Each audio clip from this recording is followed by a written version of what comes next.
तापमान वाढू लागल्याने दैनंदिन कामावर त्याचा परिणाम दिसून येत आहे.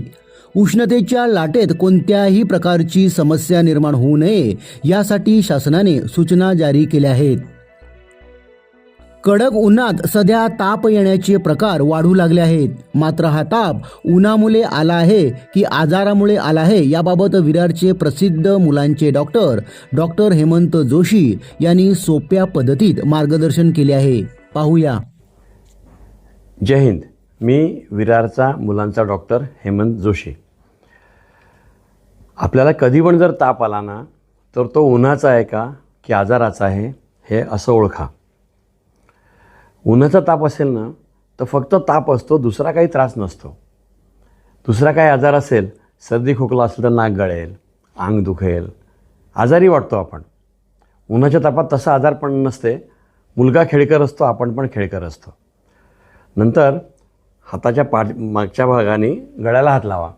सहसा तो ओला असतो, आजच लावून बघा. घाम असतो पातळ, ऊन लागून घाम वाळून जातो आणि चामडी कोरडी होते. मग आपल्या गळ्याला हात लावा आणि घरच्या दुसऱ्या माणसाच्या गळ्याला पण हात लावा. आपला आणि त्यांचा गळा सारखाच ओला असेल तर तुम्हाला उन्हाचा ताप नाही आहे, हा आजाराचा ताप आहे. तिसरं 2 बोटं घ्या, एक तोंडाला आतून धरा गालाला आणि एकाला बाहेरून. जर आजाराचा ताप असेल, सर्दी खोकला हिवताप टायफॉईड, तर तोंड जास्त गरम असेल आणि ऊन लागून ताप आला असेल तर तो चामडी जास्त गरम असेल. आणि ऊन लागते तेव्हा तहान लागलेली असते, तुम्ही तहानलेले असाल. सो भरपूर पाणी प्या, सरबत प्या, पन्हं प्या, पातळ अन्न घ्या, फळं खा, रसा फळं खा, आंघोळ करा 5 वेळा आणि तुम्हाला बरं वाटेल.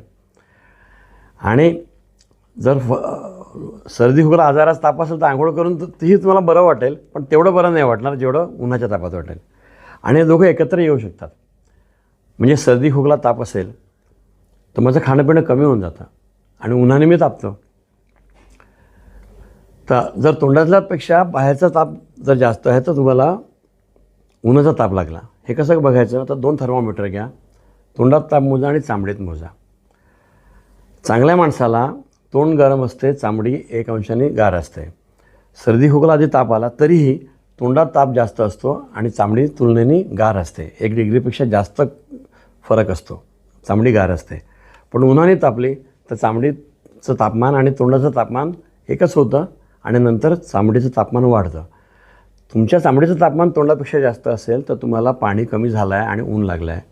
तुम्ही भरपूर पाणी प्या, आंघोळ करा, चामडी गार होऊन जाईल. आणि तरी जर तोंडातलं तापमान जास्त आहे तर तुम्हाला सर्दी खोकला हिवताप टायफॉईड असा पण काही आजार आहे, हे बघा. आणि हे सगळ्यांना सांगा. हे 150 कोटी लोकांना आज कळलं पाहिजे, कारण या माहिती अभावी लोकांना त्रास आहे. तर आपण सगळ्यांना सांगूया, आपल्या भाषेत सांगूया.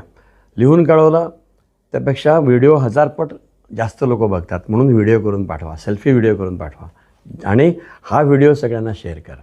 जय हिंद.